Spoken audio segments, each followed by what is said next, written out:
So watching a video by DJ Grooveline on, you know, some people, you can warn them and they just never get it, and it's frustrating and all this. And, you know, I've thought about this a lot. It's, all right, everyone's got an idea right up here in their head of what they think is going to happen in the future. You know, some people plan it out years, like their entire lifetime, they get it all mapped out. And typically it never works out like that, right? Like the average college graduate changes career paths, I think, a handful of times. Now, this is my point, okay?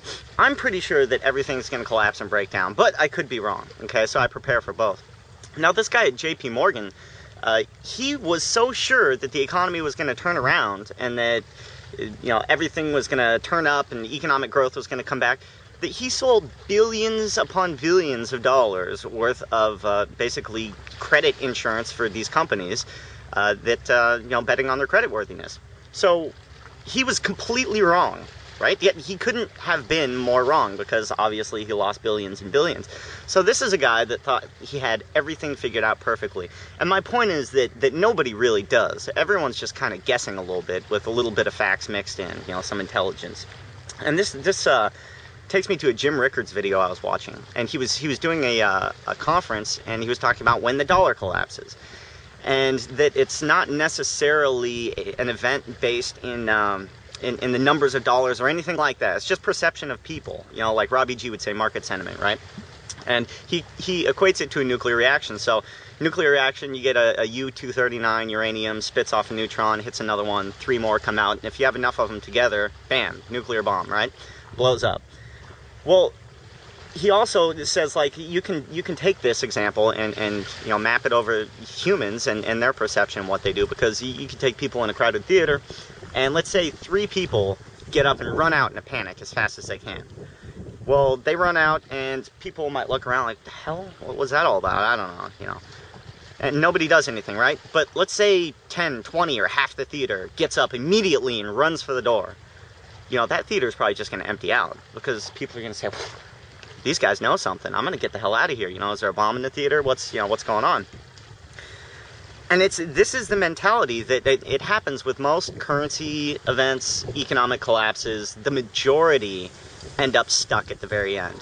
You know, they knew probably it was a possibility, but considered it so minor that, nah, you don't need to take any precautions. So no matter how much you warn some people, they will never do anything. And this reminds me of another story. Okay, so this poor girl, I feel terrible for her, but I mean, it's kind of her fault. She was with a group of friends, and they were going to hop this freight train. It's kind of something that I guess they did for fun, whatever, I don't know. And she unfortunately slipped, and she got both of her legs chopped off by the train, ran her over. And there's actually audio of it. You can hear it. It's devastating to her, right? And of course she probably knew this was a possibility. Who doesn't know that trains are dangerous? Don't play on the train tracks, right? But you could tell her and say, hey, there's an outside chance that you're going to be, you know, the 1 out of 300 million people today to slip and get your legs chopped off by this train. But that's the risk, you know? Hey, what the hell? Let's go for it. You know, it's all risk versus reward. And so, you know, to try to tell people that think that it's an outside chance, I mean, people are concerned about today, not what's going to happen, you know, a couple of years down the road. And when they do, it's overwhelmingly optimistic for the most part, is what I find. So I guess the message is, you know, do what you can for yourself, but for God's sakes, people, don't freaking try to hop freight trains if you don't know what the risks are. You know what I mean? It's we'll see. We'll see, guys. It's an event that I'm almost positive is baked into the cake. But again, back to the JP Morgan trader, he thought he had it 100% right too.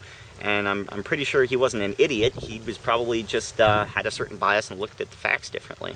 So don't get your legs chopped off, people.